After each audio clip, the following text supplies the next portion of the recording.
Cuando es un liderazgo auténtico, transparente, ahí realmente es donde mueves gente. Lo que hace un líder es inspirar. Y si lo haces a través de la autenticidad de lo que tú eres, la gente se va a poder relacionar contigo.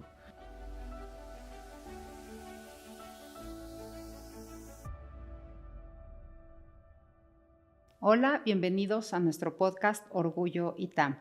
Hoy tenemos el gusto de tener con nosotros a Julio Ordaz, nuestro querido exalumno, que es hoy presidente y director general de AstraZeneca México. Él estudió la licenciatura en Administración aquí con nosotros en el ITAM y también hizo su maestría en Mercadotecnia. Muchas gracias, Julio, por estar aquí hoy con nosotros. Nos Ale. encanta que vuelvas a tu casa. Un placer estar siempre de regreso y muchas gracias por la invitación. Gracias, Julio. Pues quisiéramos hoy empezar porque nos platiques quién era Julio Ordaz de chico. Tengo dos hermanos, ¿no? Un hermano más grande, 1 año, ¿no? Y tengo un hermano mellizo, ¿no? Entonces éramos 3, parecíamos 3 triates, ¿no? Pobre de mi mamá y de mi papá en esta edad de pequeños, cambiar pañales, ¿no? Y bueno, creo que a lo largo de toda la vida, ¿no? 3 en escuela primaria, secundaria, prepa, universidad al mismo tiempo. Y bueno, con ellos pues pasé toda mi vida. Entonces los dos son parte importante de mi vida en todos los sentidos. Jugamos béisbol durante mucho tiempo, entonces nos gustaba mucho hacer esa actividad. Y bueno, de ahí cada quien fue encontrando su bloque. Mi hermano más grande, al día de hoy, es financiero. Mi hermano mellizo es chef, ¿no? Entonces tiene su propio negocio. Y bueno, yo también en la parte corporativa. Creo que los tres somos muy familiares, ¿no? De mi mamá, de mi papá, de los tres, el lazo que tenemos, pero también con grandes amigos. Creo que eso ha sido parteaguas en nuestra vida. Y creo que los tres buscamos el hacer cada quien lo que nos gustaba, cada quien lo que quería hacer. Buenos momentos, complejos también, ¿no? Mis papás se separaron desde que éramos muy pequeños y eso yo creo que nos marcó a los tres en buen sentido, ¿no? Pero también cosas que no identificamos hasta después. Entonces siempre buscamos protegernos, ¿no? Como familia, y al día de hoy lo seguimos haciendo. Entonces creo que para nosotros es una parte vital. ¿Hay algunas cosas que puedas traer del béisbol a cómo manejas tus equipos? Hijo, creo que varias, ¿no? Cuando jugábamos béisbol, los tres estábamos en un equipo, ¿no? Y mi ¿En papá qué era el equipo coach. estabas? Es la Liga Mexica que está en Cuemanco, ¿no? Y se llamaba Leopardos, teníamos 6 años, ¿no? Fuimos campeones ese año, ¿no? El único año que jugamos béisbol los tres juntos, fuimos campeones, mi papá era el coach. Pero yo creo que dependes de uno siempre, ¿no? O sea, no puedes asumir que eres una isla y que estás desconectado del mundo y que no vas a necesitar de nadie. Creo que eso es 100% erróneo. Lamentablemente todavía hay mentalidades así en algunas organizaciones o en algunos equipos, pero siempre vas a necesitar de otro. No podemos asumir que todos tenemos el 100% de las capacidades para tomar una posición o un liderazgo, entonces siempre vas a necesitar del que está al lado de ti, ¿no? Y ese complemento que puedes obtener te hace mucho más fuerte, ¿no? Pero es muy importante entender qué es lo que tú sí tienes, qué es lo que no tienes, que creo que eso todavía es más importante, y qué necesitas de los demás. Entonces puedes traer gente que te va a complementar a ti, pero va a complementar a la misma organización y te haces mucho más sólidos. Creo que una parte importante siempre es la comunicación. En la semana me preguntaban cuál ha sido tu mayor error. Y le dije, es asumir, ¿no? Que todo el mundo va a pensar igual que yo, que todo el mundo sabe lo que yo quiero y traigo en mi cabeza, pero eso es falta a veces de comunicación. Y mientras esté claro cuál es el problema, cuál es el objetivo, qué queremos lograr y qué es lo que se espera de uno y del otro, no solo de uno como líder al equipo, sino del mismo equipo al líder, se puede tener un terreno que puede conectar. Sin duda, sin duda. ¿Cómo fue tu decisión de estudiar en el ITAM, tu carrera, y cómo es que decides llegar a esta casa de estudios? Pues mira, escuché el ITAM mientras estudiaba la preparatoria. Tengo un hermano mayor, 1 año, ¿no? Y él fue el que primero puso el tema sobre la mesa de dónde íbamos a ir a la universidad. ¿Por qué? Fue el primero que iba a tomar la decisión en la familia. Y bueno, de ahí que conociera el ITAM. Pero bueno, al final de cuentas, la decisión de por qué fue eso, ¿no?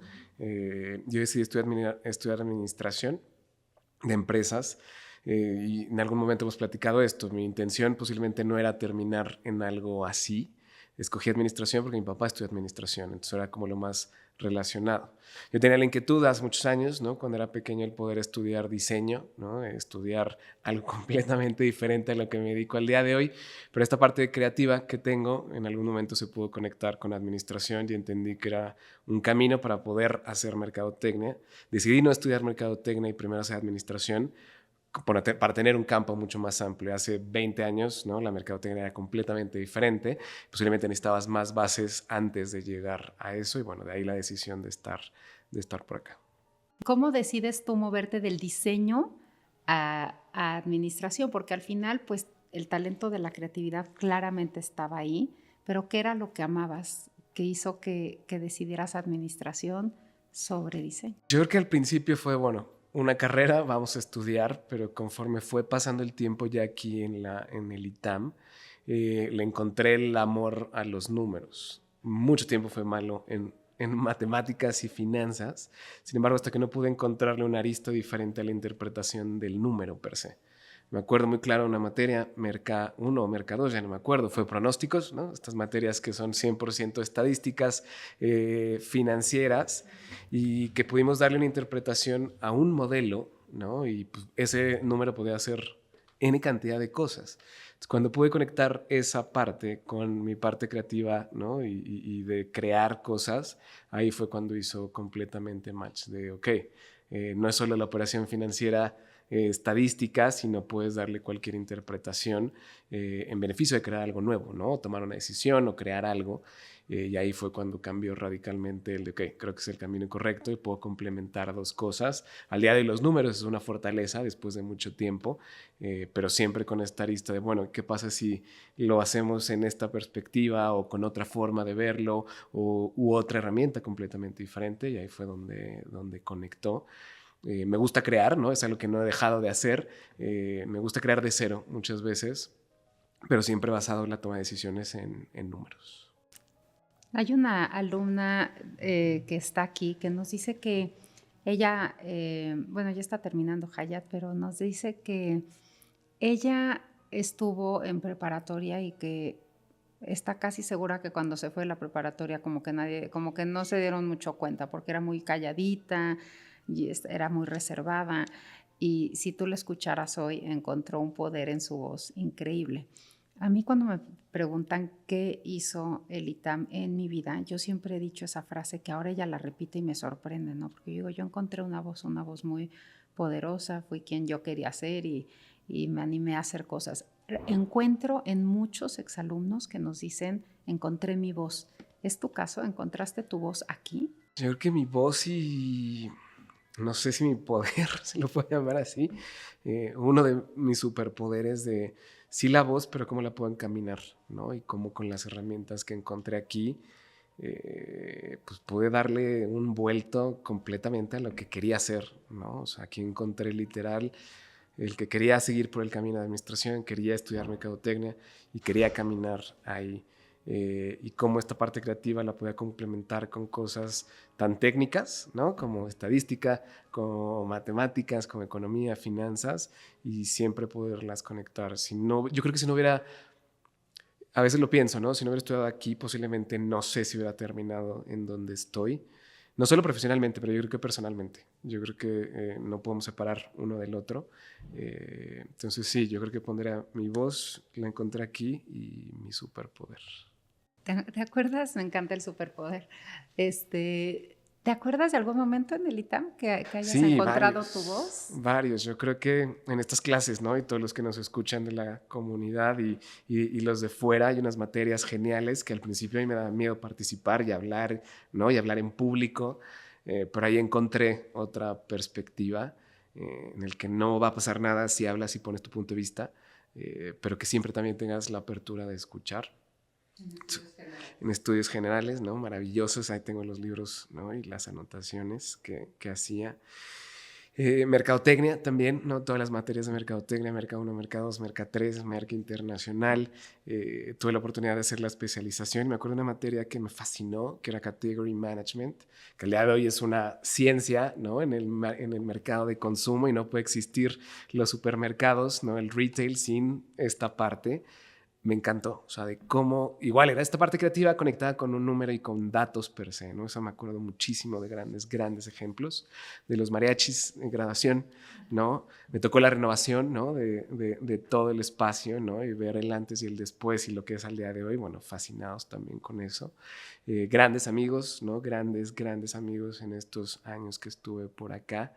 Tuve la oportunidad también de hacer mi servicio social con una maestra, con Yaneli Cruz, y aprender, ¿no? Y ayudarla y crear las clases también fue algo genial. La apoyabas en sus clases. Exacto, en calificar los exámenes, ¿no? Ayuda administrativa per se, pero también esa parte aprendí bastante. Me encanta, porque sí, eso, crear comunidades, como dices, no solo en la mentoría, sino es una parte de tu historia personal, ¿no? Y yo creo que en el ITAM lo que hacemos es crear amigos que duran para siempre, ¿no? Como que no se quedan en la etapa universitaria, sino que nos acompañan a lo largo de toda la vida. Yo creo que cuando encuentras a alguien, ¿no? Y sabes que estoy en el ITAM, ¿no? Creo que siempre esa conexión va a existir, ¿no? Y creo que los itamitas nos conectamos, estemos donde estemos, ¿no? Y ha sido genial encontrar gente que al día de hoy es líder de muchas cosas en el país y fuera, que sabes que estudié aquí y que puedes llegar, yo también estoy en el ITAM y ya eso cambia completamente la discusión. Siempre sé que hay un lazo que solo posiblemente los que han estado aquí pudieran llegar a entender. Platícanos sobre esta frase que tú haces en algunas entrevistas que te hemos escuchado, que dice: sin junior no hay senior. ¿Por qué ha sido tan importante? ¿Por qué la recuerdas con frecuencia? ¿Qué significa para ti? Para mí posiblemente ha sido un común denominador en toda mi carrera, ¿no?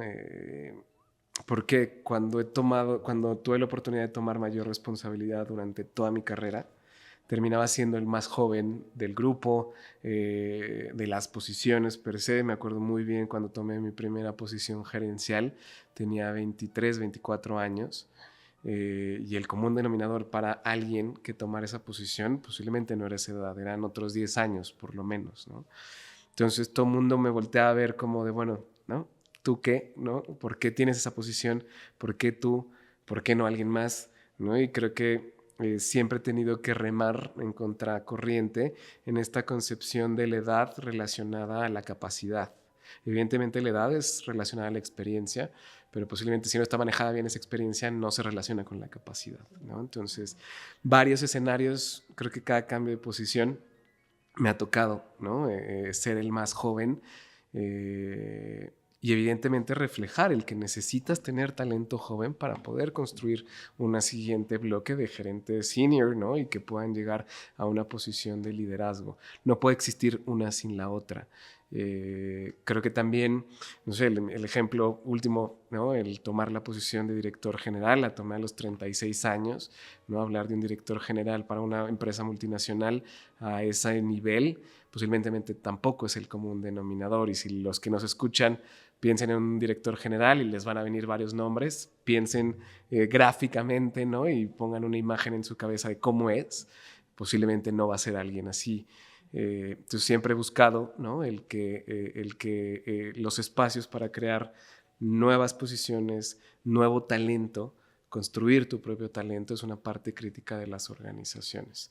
Al día de hoy en AstraZeneca nos hemos dado cuenta que si queremos gente que quiera, ¿no? tomar posiciones hacia adelante y construir el talento con las competencias que queremos, tenemos que empezar desde cero y nosotros tenemos que trabajar en conjunto con las escuelas, luego las universidades para crear esos nuevos líderes, ¿no? Y implica tener comunicación de cuáles son las competencias que estamos buscando como empresas, cómo se complementa con los programas educativos, pero también cómo le damos la oportunidad a la gente de entrar a una empresa, desarrollarse.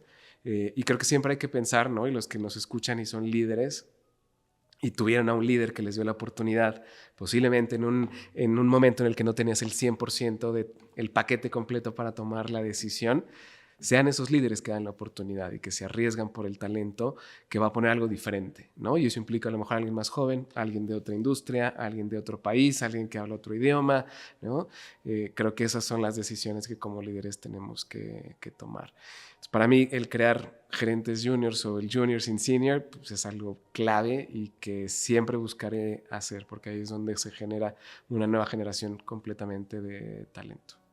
Esa experiencia de la separación y de tú crear estos hermanos, tú hablas mucho en varias entrevistas sobre la mentoría y le das una importancia muy fuerte y dices que ha sido como parte importante de tu crecimiento, ¿no? ¿Está asociado a este networking que han creado tú y tus hermanos hacia amigos y también entre ustedes? Yo creo que encontramos tenemos una promesa los tres, ¿no? De siempre vamos a estar juntos, pase lo que pase, ¿no? Igual con mis papás, los 5, como que tenemos muy claro esa conexión. Creo que cuando ya lo llevamos hacia el exterior, posiblemente también se relaciona así, ¿no? En la creación de equipos, en la creación y conocer gente nueva que te pueda aportar y que pueda sumar a ese lazo. Creo que la mentoría también fue algo que yo busqué desde siempre. Desde que empecé a trabajar, ¿no? Y empezar a identificar a personas que te pueden guiar, que te pueden enseñar. A la fecha, ¿no? Sigo teniendo mentorías, ¿no? Yo dar mentorías, que es algo que me encanta hacer, pero también seguir con otras perspectivas. Siempre considero que es bueno tener a alguien o varias personas que te puedan señalar los puntos ciegos que llegamos a tener, el entender otras formas de cómo tomar decisiones o modelos que te puedan ayudar, modelos mentales. Y bueno, tener a alguien que posiblemente ha vivido otras experiencias que tú, puede poner varias aristas diferentes y que a final de cuentas te va a complementar, ¿no? Creo que en los últimos años he buscado también conocer gente diferente, más allá de mi círculo normal, y creo que también eso es muy bueno, ¿no? El poder integrar, ¿no? Y sumar. Creo que cuando crecemos se vuelve más complicado posiblemente conocer gente, ¿no? Y que salirte de tu zona, pero creo que es algo que siempre va a aportar a ti como persona y profesional, a final de cuentas. Para ti los equipos son parte fundamental de tu éxito. Me da la impresión que siempre hablas de tu equipo, de la gente que conforma AstraZeneca, te sientes muy orgulloso, ellos también están muy cercanos a ti. En este ejercicio de mentoría, ¿lo haces directamente con tu equipo? ¿Es algo que para tu equipo se ha vuelto como el plus estar en AstraZeneca contra estar en algún otro equipo, en algún otro espacio laboral? Sí, yo creo que todo lo que he podido lograr en mi vida, ¿no? Ha sido a través de gente y de equipos, todo. Al día de hoy lo que he podido hacer hasta estos 18 años de carrera ha sido por crear estos equipos. No lo entendí hasta que pasó tiempo, ¿no? Hasta que pude posiblemente concientizarlo a una mayor medida y ahí encontrar esta fuente de cómo poder crear cosas. Para mí el equipo que tengo directo es una parte evidentemente muy importante porque es a través de ellos a los que tenemos el impacto de más de 2,000 personas que somos en AstraZeneca. Es complejo crear equipos, ¿no? Equipos de alto desempeño, equipos que tengan una afinidad, una confianza y que tengan claro cuál es el objetivo que se puede complementar. Pero evidentemente también no todo es igual, no todo el mundo piensa igual que yo, que eso es maravilloso, ¿no? Nunca tengan equipos que piensen igual que el líder, porque ahí es donde pierdes este tipo de innovación. Y creo que una parte muy importante es la diversidad que puedas traer al equipo, ¿no? Y traerla, pero también incluirla. Creo que ese valor es enorme, ¿no? Con todas las etiquetas que le quieran poner, pero siempre tener puntos diferentes sobre la mesa te pueden ayudar a tener complementar la decisión que vayas a tomar. Yo siempre lo que le digo al equipo, ¿no? Es el ego tiene que estar afuera de la sala de juntas, siempre, ¿no? O sea, el problema está enfrente de nosotros y todos estamos alrededor y si vamos a discutir o definir algo, saquemos esa parte. No es porque yo lo quiera para mi área, para mi beneficio, es en beneficio de la decisión. Posiblemente va a ser mi decisión en algún momento, la de alguien más, o vamos a tomar una decisión en conjunto, pero es en beneficio del problema. Creo que cuando eso no se tiene consciente, ahí es donde se complican las relaciones como equipo. Hay mucho que trabajar siempre, ¿no? No creo que es algo que lo creas y ya queda, ¿no? Sino hay que siempre tener un mantenimiento con el equipo. Normalmente yo hago un ejercicio de 2 o 3 veces al año para poder hacer un stop. ¿Cómo estamos? Primero en relación, ¿no? hay cosas que tenemos que platicar o discutir, pero también cosas o puntos que yo no estoy viendo, que ellos me han dejado ver. Hicimos una hace un par de meses, ¿no? Tenemos la siguiente de cierre de año en un par de semanas. Y bueno, grandes descubrimientos que a final de cuentas a mí me abonan y abonan a lo que queremos lograr como empresa. Sin duda, sin duda. Y sirve escuchar a los demás en el ejercicio que yo hago con mi equipo semanalmente. Siempre les digo, este es un espacio de confianza porque tenemos que llegar y ser capaces de decirle a mi compañero de trabajo, al colaborador, no, oye, es que esto no funcionó, esto sí funcionó, crear y ya dejar atrás y cambiar los protocolos o cambiar los procesos y te sigues al siguiente, ¿no? Y entonces ese espacio de seguridad o de confianza siempre me ha parecido que no se logra fácilmente, ¿no? Cuando entra alguien nuevo siempre ves que dicen, híjole, no, aquí vamos a platicar todo. Pero yo creo que sí los equipos cuando están bien comunicados y saben bien pues por qué está trabajando cada quien, se dan cuenta que al final tienen una meta en común, ¿no? Que en nuestro caso pues, es desarrollo institucional y que todos vamos como avanzando hacia ese camino, ¿no? Tú estabas en AstraZeneca, te sales de AstraZeneca, te vas a otro laboratorio, te vas a Sanofi y 4 años después regresas a AstraZeneca y vuelves a empezar en donde estabas. ¿Cómo viviste esa experiencia? ¿Qué implica a veces dar un paso para atrás o retroceder o lo que afuera se ve como un retroceso? ¿Cómo lo viviste tú? Yo creo que posiblemente en el momento no lo veía así. Yo creo que hasta años después lo entendí. Creo que hay veces que siempre dar un paso para atrás no implica el que estás mal, ¿no? Que es un fracaso. Posiblemente sí, ¿no? Pero el cómo lo manejas y el cómo lo interiorizas, ahí está la clave.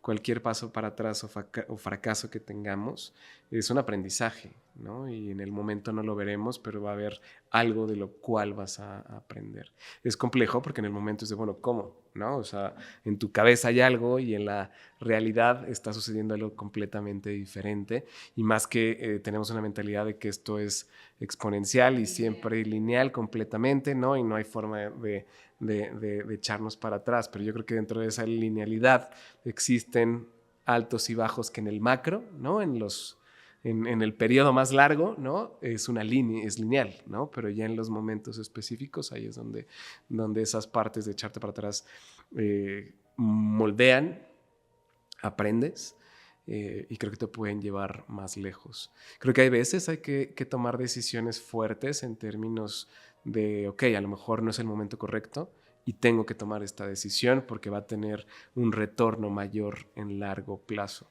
Para mí creo que es una parte esencial de esos aprendizajes. Sabía que si me echaba para atrás era por algo que iba a llevar más lejos. ¿Y qué fue lo que aprendiste? ¿Qué fue lo que aprendiste cuando estuviste 4 años fuera de AstraZeneca y volteaste y viste AstraZeneca desde el otro lado de la banqueta? ¿Qué había ahí? ¿Qué aprendiste? Yo creo que millones de cosas. Tuve la oportunidad en esos 4 años de estar en el equipo de ventas, ¿no? La base per se de cómo, ¿no? se desarrolla la industria farmacéutica. Entonces ahí tuve grandes aprendizajes que me llevaron posiblemente a sí estar en la misma posición funcional, ¿no?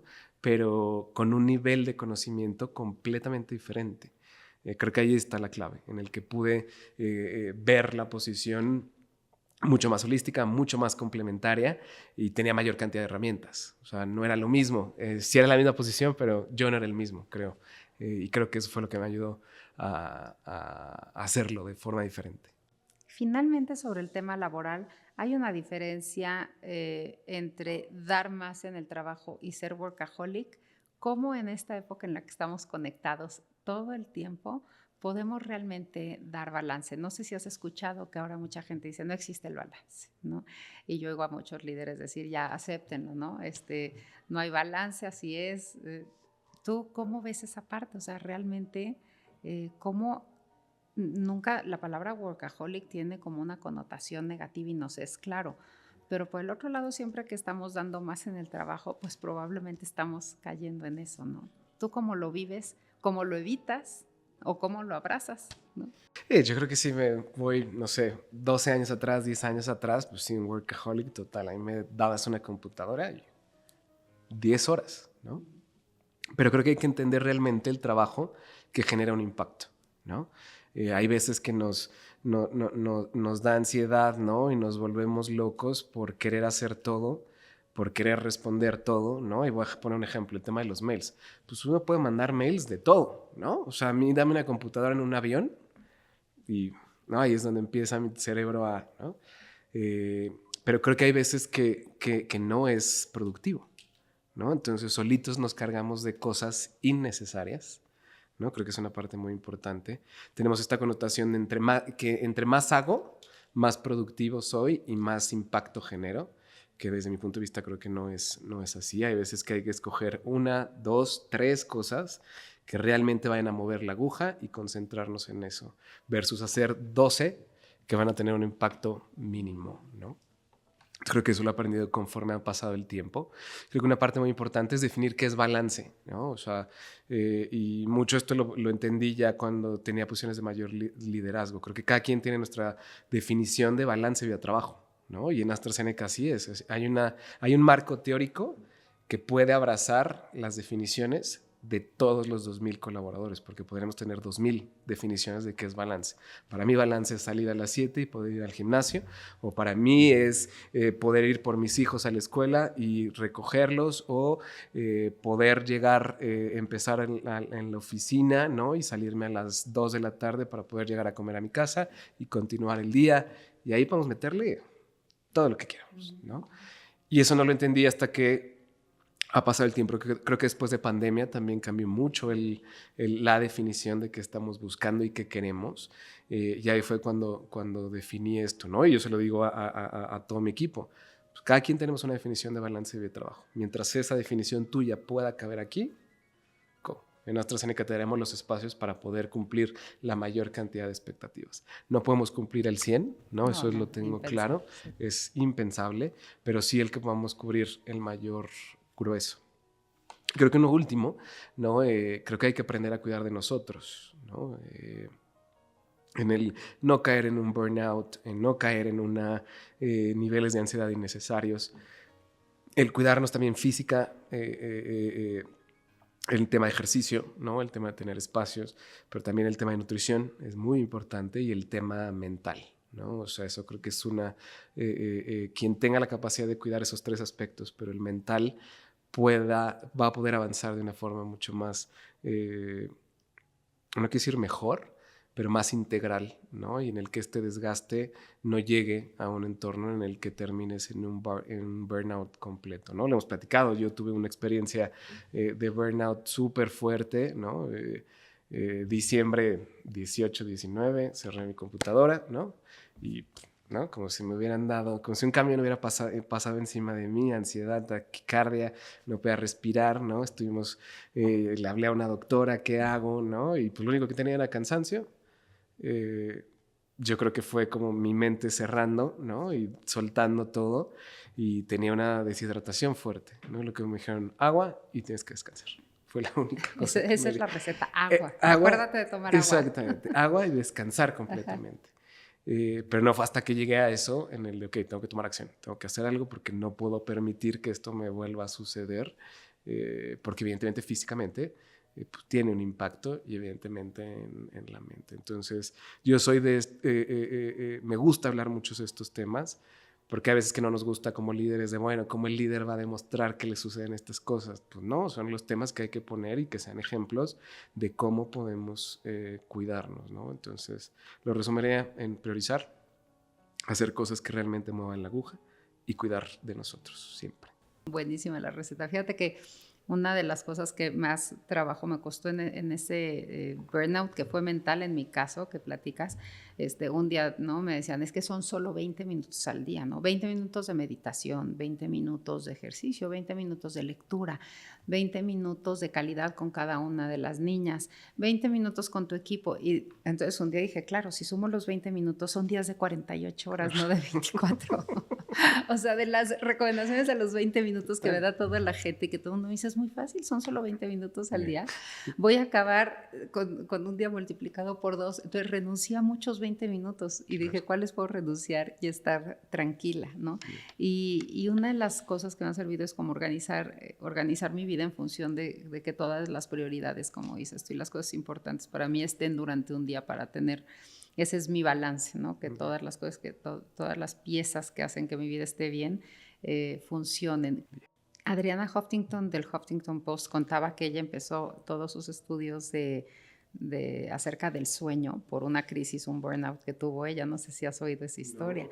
Sí, tuvo un burnout bastante serio y entonces pues le empezaban a decir que dormir era lo más importante, como el agua, ¿no? Entonces decía, ¿en qué momento llegué en mi vida a no saber que en tu caso el agua o en el caso de ella dormir, pues sí son importantes y que no lo puedes, ¿no? Entonces he estado haciendo pues he estado dando mucha información acerca de la importancia de tu sueño y todo. Y yo creo que lo que dices es importante porque a veces nos vamos a dormir, pero traes en la cabeza muchas historias, ¿no? Te levantas en la madrugada y sigues resolviendo algunos eventos, ¿no? Y eso creo que sí no es sano, no permite que descanse. No, y el sueño es súper importante, o sea, es ahí donde reparas todo y si no le prestamos atención puede tener mayor consecuencia, ¿no? Entonces, sí, también. Fan del sueño. Fan del sueño, muy bien, me encanta. Eres un líder nato, mucha gente desarrolla su liderazgo, mucha gente cree que el liderazgo es pararse enfrente de gente a hablar. Nosotros que estamos en el mundo académico sabemos que pues, eso no es así. Muchos líderes no son líderes como se ve convencionalmente, son líderes académicos en sus industrias, son líderes por muchas razones. En el caso de esta alumna que es Hayat, es una líder increíble hoy del tema de emprendimiento y es una emprendedora fantástica y no era con su voz con la que ejercía el liderazgo, o sea, al final fue evolucionando a usar su voz. Pero ¿qué lecciones son las que le darías a una gente que no se siente particularmente líder? ¿Cuáles son las lecciones para una gente que no es un líder nato, que no es exactamente líder convencional, pero que quiere ejercer su liderazgo o tener un espacio de liderazgo? ¿Qué le dirías? Yo creo que posiblemente hemos crecido con una concepción, ¿no? De qué es un líder, ¿no? Entonces, no sé, posiblemente no todo el mundo se acuerde, pero Corazón Valiente, ¿no? La película, ¿no? De líder, que se me olvidó el nombre, de William Wallace, ¿no? O sea, hay como ciertas connotaciones que tenemos. Creo que hay que también reaprender, ¿no? Y reformular ese concepto. Yo les diría, evidentemente, saber para qué eres bueno, ¿no? Pero lo llevaría posiblemente un paso más adelante. Eso cómo puede conectar con algo más profundo, que es el propósito que cada uno de ellos pueda tener, ¿no? ¿Qué quieres hacer, no? O sea, tienes 18 años, ¿no? Faltan 60, ¿no? 70 años. ¿Qué quieres hacer en esos 70 años? Conectar con esta parte pues, etérea, romántica, a veces nos cuesta mucho trabajo, pero creo que es ahí donde puedes encontrar un valor enorme y poder, ok, soy bueno para X y eso lo puedo trasladar a un propósito. Hace sentido con lo que quiero, con lo que busco, con lo que quiero crear. Creo que es una parte muy, muy importante. Creo que conforme va pasando el tiempo, el liderazgo se ejerce también basado en el entorno en el que vas a estar. Si estás en una empresa y fue líder por, ¿no? Designación propia, pero hay líderes que tienen la posición o el título de líder y no es líder completamente. Y hay gente, ¿no? Atrás que posiblemente tiene mayor liderazgo en ese sentido. Ya lo que he aprendido de liderazgo es que cuando es un liderazgo auténtico, transparente, ahí realmente es donde mueves gente, ¿no? Y lo que hace un líder es inspirar. Y si lo haces a través de la autenticidad de lo que tú eres, ¿no? La gente se va a poder relacionar contigo. Y el líder siempre tiene que buscar la afinidad de su equipo y que esa afinidad pueda crear una confianza, que la confianza es el pilar más importante para un líder, ¿no? Y si está basado en esta transparencia y autenticidad, pues se vuelve un lazo súper fuerte, ¿no? En el que puede mover masas y puede, no por moverlas, sino por inspirar, ¿no? Ya no es solo mover por mover, sino ya tiene algo mucho más profundo que es la inspiración. Y eso crearlo cuesta muchísimo trabajo, pero si alguien lo logra hacer, puede hacer cualquier situación. No lo entendí hasta que tomé mayor responsabilidad de, bueno, ¿por qué la gente, ¿no? Le gusta lo que hago? ¿Por qué me dicen esto? O por qué no lo pude lograr también, ¿no? Hay veces que también no sale, ¿no? No funciona. Pero creo que es ahí donde encontré, ok, es a lo mejor muy básico, ¿no? Pero ahí es donde está esa conexión. Cuesta mucho trabajo llegar a eso, porque a veces también nos han enseñado a no ser vulnerables, sino mostrar este lado auténtico, ¿no? Y tengo que ser un líder, ¿no? Y tengo que ser súper duro y súper serio, ¿no? Y el malo de la película, ¿no? Y no, sí en algunas veces, ¿no? Y hay que tener diferentes estilos de liderazgo dependiendo del contexto en donde estés y la situación. Pero siempre basado en una confianza. Platicaba con alguien en la semana de cada vez un líder se vuelve más complejo, ¿no? En este mundo, porque existe mayor diversidad y siempre hemos tenido esta connotación de, bueno, el equipo se va a adaptar al líder, y es completamente la inversa. El líder tiene que adaptarse al equipo, ¿no? Y si tienes un equipo de 2000, ¿cómo te adaptas a los 2000? O un equipo de 15, de 5, ¿cómo te adaptas para poder sacar lo mejor de cada uno de ellos? Entonces, hacia la larga se va a hacer más complejo ser líder.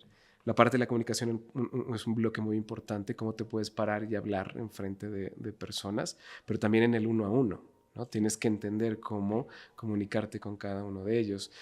Vas a hablar por un medio digital, vas a hablar en un grupo de WhatsApp, un texto tal cual, ¿no? Y tienes que entender también cómo hacerlo. Suena un ¿A poco quién te básico. estás dirigiendo, no? Correcto, correcto. Entonces, creo que basado en el liderazgo auténtico, creo que es una de las herramientas más fuertes para poder llegar ahí. Me encanta. Vamos a tomarlo así como liderazgo auténtico, ya no dejar la palabra liderazgo solo, ¿no? Sino complementarlo, y sí, creo que eso hace que te den ganas de estar en equipos, ¿no? ¿Qué consejos les darías a los jóvenes que están apenas empezando sus decisiones? ¿Qué cosas están en un mundo súper movido, ¿no? Tienen mensajes muy difíciles de asimilar. Por un lado ven noticias muy negativas acerca del entorno, por el otro les dicen que ya no, que no importa si estudian una carrera u otra, o en una universidad o en otra. Luego tienen cientos de opciones ahora, ¿no? ¿Quieres estudiar en Asia o en México? ¿Cómo pueden navegar esa etapa desde tu perspectiva, que ya han pasado algunos años, pero al final sigue siendo muy joven?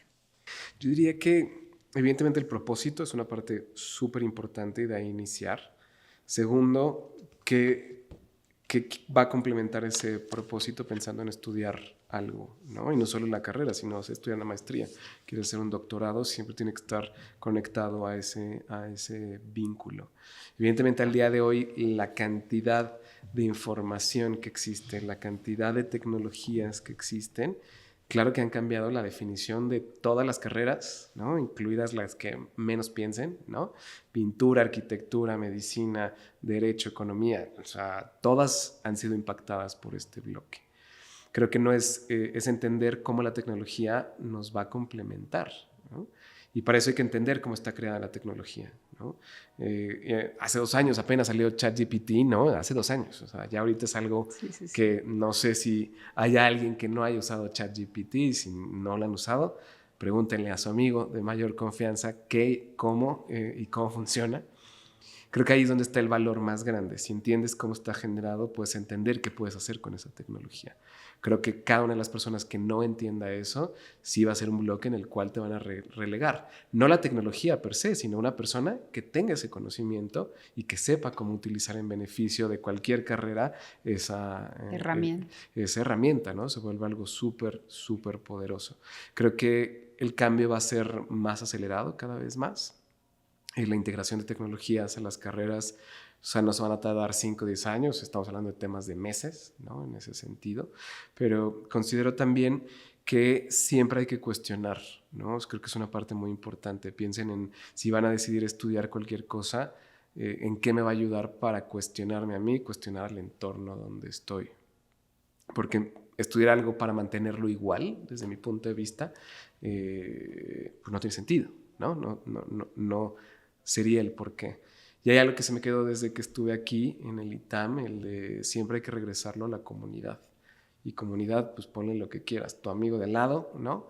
Y ya lo multiplicaste, ¿no? El conocimiento, pero tu familia, tus amigos, tu entorno, cómo puedes asegurar que a través del conocimiento puedes cuestionar y que aterrice en un resultado diferente, ¿no? Creo que ahí es el valor donde cómo se crean los nuevos pensamientos, cómo se crean las nuevas estructuras sociales, económicas, pongámosle lo que sea, y así es como se construye el futuro de una comunidad y evidentemente de un país, ¿no? Entonces, siempre piensen en eso, ¿no? El impacto de que tiene el poder tener el conocimiento correcto. Creo que es un valor importantísimo, ¿no? Y finalmente un tema que creo que nos va a pasar a todos y nos pasa es el desaprender y crear nuevas imágenes en nuestra cabeza sobre lo que significa cualquier tema desde el punto de vista del liderazgo profesional. Creo que ahí hay que reaprender, ¿no? Formular. Sirve para este momento perfecto, posiblemente para 2 años no, y tengo que volver a reformularlo, ¿no? Entonces, nunca se queden con nada fijo. Nada es fijo en Desaprender va a ser igual de importante que aprender. Totalmente de acuerdo. Hasta más importante posiblemente. Así va a ser. Para cerrar el podcast quisiera decirte 3 palabras y que nos dieras algunas, tu referencia pues más que está en tu corazón. Un libro que dirías, este es el libro. Tengo un libro que siempre he recomendado, se llama The Almanac, de Naval Ravikant. Es un libro que son tweets de este señor pero explicados, pero habla mucho de profundidad sobre el tema de negocios, sobre el tema del propósito de la vida, ¿no? Sobre el tema de qué quieres hacer acá, ¿no? Entonces me encanta ese libro, tengo varios. Híjole, a mí me encanta muchísimo el tema, evidentemente, de Disney y todo este rollo. La biografía de Bob Iger, el CEO que regresó, ¿no? A ser CEO de Disney al día de hoy, después de llevarlo a la cúspide. Pasó por un periodo de otro CEO y le acaban de pedir que regresara ya desde hace 3-4 años, por otros 4 años adicionales. Una historia desde que inició hasta poder llegar a liderar y cambiar radicalmente lo que era Disney en su momento. Entonces, ese también lo recomendaría. ¿Una película? Y soy cinéfilo de corazón, ¿no? O sea, me encantan las películas, ¿no? Podría vivir viendo El Señor de los Anillos, me gustó mucho por el tema de comunidad y lo que se crea y los lazos que se crean, ¿no? Y habla muchos temas de liderazgo. Me gusta mucho una película que se llama About Time, es cuestión de tiempo. Véanla, no es tan viejilla, pero habla del poder del tiempo, ¿no? Y del poder del tiempo en las relaciones, ¿no? Y es sobre si pudieras regresar el tiempo, ¿qué cambiarías? Pero ese cambio que decidas va a tener otros cambios, ¿no? Está genial, van a llorar, ¿no? Yo cada vez que la veo lloro, ¿no? Me recuerda muchísimas cosas, pero se me hace un concepto padrísimo. Me encanta. Y para finalizar, México, un lugar en México que hay que conocer. Híjole. Acabo de regresar, bueno, hace 2 meses fuimos a La Paz a bucear, ¿no? Nos metimos a bucear hace 1 año. Impresionante. O sea, la ciudad, La Paz, la comida, ¿no? Pero ver la isla del Espíritu Santo, ¿no? Y ver los animales que están ahí y el mar y el infinito. Pero no solo eso, poderlo ver abajo, o sea, wow, ¿no? También soy fan de Oaxaca y de Mérida también. Ya no. Podría. Pero esas 3, o sea, cosas que, o sea, son 3 ciudades que significan algo por lo que he podido vivir ahí. Me encanta. Muchísimas gracias por tu tiempo, muchísimas gracias por estar aquí, por haber abierto ese espacio en la agenda, que sabemos que es una agenda muy complicada. Nos encanta tu historia, nos encanta que vienes y inspiras a muchos jóvenes en este mismo auditorio a que sigan sus sueños y pues así lo vamos a seguir haciendo. Vamos a compartir este podcast Orgullo ITAM. Agradecemos mucho a todos los que nos escuchan. Sigan el podcast a través de su red social preferida y nos dará mucho gusto avisarles pronto cuál va a ser nuestra siguiente entrevista para el podcast Orgullo ITAM. Gracias.